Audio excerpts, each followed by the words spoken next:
নমস্কাৰ welcome back to my YouTube channel. তো guys কি খবৰ মানে আজি এটা বিশেষ কাৰণত ভিডিঅ'টো ষ্টাৰ্ট কৰিছোঁ। আমাৰ কলেজত আহি আছে মন্ত্ৰী পীযুষ হাজৰিকা, ৰমাকান্ত দেউৰী আৰু চেণ্ট্ৰেল কেবিনেট মন্ত্ৰী কিৰণ ৰিজিজু। তো দেখুৱাই থাকিম আপোনালোকক। আমি গোটেইবিলাকে এক্সাইটেড হৈ আছোঁ তেখেতক চাবৰ কাৰণে। আমি জীৱনত আজিয়ে প্ৰথম দেখিম তেওঁ এজন বিশেষ ব্যক্তি, তাৰমানে আমাৰ কলেজত আহিব আৰু আমাৰ কাৰণে এইটো বহুত মানে গৌৰৱৰ কথা আৰু চাই যাব ভিডিঅ'টো।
যিমান আমাৰ পাৰ্টিৰ ছাকচেছ ষ্টৰি আছে, it is all because of the good governance কিমান লোকে পাইছে এইটো চাই আছোঁ।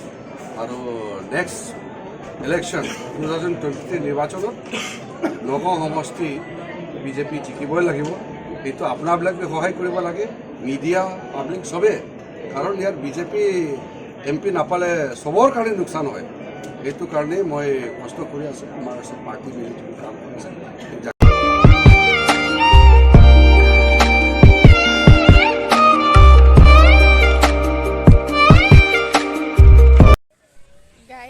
আমাৰ সভা ভংগ হ'ল আৰু তেওঁৰ পৰা আমি বহুত কথা শিকিলোঁ, বহুত মটিভেট হ'লোঁ। তো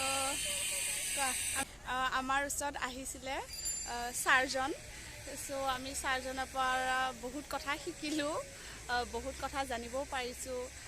ভাল কথাই কৈছে, যিমানখিনি কৈছে ভাল লাগিছে লগ পাই পেলাই। যদি আপোনালোকে ভিডিঅ'টো চাই ভাল পায় তেতিয়াহ'লে লাইক, শ্বেয়াৰ এণ্ড চেনেলটো ছাবস্ক্ৰাইব কৰিবলৈ নাপাহৰিব। Bye bye. বাই।